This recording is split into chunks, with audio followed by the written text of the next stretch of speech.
Trump نے پوری دنیا کی اسٹاک مارکیٹ خون میں نہلا دی۔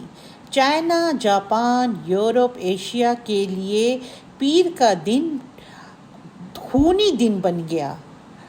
اب امریکہ کے دنیا میں ہونے والے اثرات پہ بات کریں گے کہ اس کے سائیڈ ایفیکٹس کیا کیا آنے والے ہیں، یہ آپ سے ڈسکس کروں گی۔ اور جنہوں نے ٹرمپ کو ووٹ دے کے امریکہ کا صدر بنوایا، پریزیڈنٹ بنوایا، وہ لوگ ہی اب کیا کرنے جا رہے ہیں۔ چلے جی، اب اس ویڈیو کو دیکھیں گے تو پتہ چلے گا۔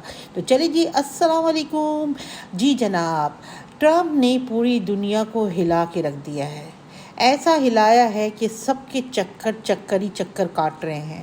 نہ چائنا، جاپان، یورپ، ایشیا، پوری دنیا میں اس نے اسٹاک مارکیٹ کو خون میں نہلا دیا، اور ایسی نہلایا ہے کہ اس کو دیکھ کے تو واقعی ساری کہتے ہیں نا کنٹریز سر پیٹ رہے ہیں کہ یہ کیا کر دیا ہے۔ اور مزے کی بات یہ ہے کہ پچھلے دنوں بہت بڑا پروٹیسٹ ہوا ہے امریکہ میں، 50 اسٹیٹ میں پروٹیسٹ ہوا ہے، جس میں ان لوگوں نے پروٹیسٹ کیا ہے جنہوں نے ٹرمپ کو ووٹ دے کے جتوایا تھا۔ اب وہ اپنے ناک کان منہ پکڑ رہے ہیں کہ بھائی توبہ ہے، یہ ٹرمپ تو کہتے ہیں نا کہ ایسی آفت والی چیز نکلی ہے کہ کسی کی سوچ میں نہیں تھا۔ تو اب آپ خود سوچیں کہ ٹرمپ کے لیے کتنا برا وقت آ گیا۔ ابھی ہفتہ 2 دن ہی ہوئے تھے ٹرمپ کو آئے ہوئے، کتنے مہینے ہوئے تھے؟ 1-2 مہینہ، اور 1-2 مہینے میں ہی ٹرمپ کی یا حرکتوں کی وجہ سے ٹرمپ ٹربل میں آ چکا ہے، کیونکہ اب لوگ باہر نکلے ہیں سڑکوں پہ، اور لوگ سڑکوں پہ نکل کے احتجاج کر رہے ہیں، پروٹیسٹ کر رہے ہیں کہ ٹرمپ جو ہے وہ جو پالیسی اس نے بنائی ہے وہ تمام پالیسی کو یا تو کیا کہتے ہیں پیچھے لے یا وڈرا کرے، اور لوگوں کی جو ہے نا جو زندگی کو اجیرن بنا کے رکھی ہے ٹرمپ نے، اس سے نجات ملے۔ تو بھائی یہ ہے ٹرمپ، آپ کو پتہ ہے ٹرمپ ایک ایسا ضدی، ایسا کیا کہتے ہیں نا غصے والا، ضدی، اور کہتے ہیں نا کسی کی نہ سننے والا بندہ ہے، کسی کی نہ سننے والا۔ اس سے پچھلی حکومت میں بھی آپ اندازہ لگا لیں کہ اس نے جب وہ آیا تھا پچھلی حکومت میں جب اس کی اپنی حکومت تھی، تو اس نے سب سے پہلے کیا کیا تھا؟ میں آپ کو یاد دلاتی چلوں کہ اس نے سب سے پہلے تمام مسلمانوں کو امریکہ سے ڈیپورٹ کرنے کا کیا تھا، جس میں بڑا ہنگامہ ہوا تھا۔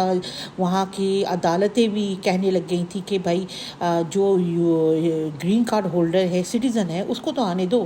اس نے فوراً ایئرپورٹ میں بند کر دیا تھا کہ کوئی نہیں آئے گا امریکہ۔ یہ تو وہ پاگل انسان ہے، اور یہ اب آ گیا ہے اقتدار میں دوبارہ۔ اب سوچیں یہ کیا کرے گا، یہ آپ کو یہ سوچ ہے۔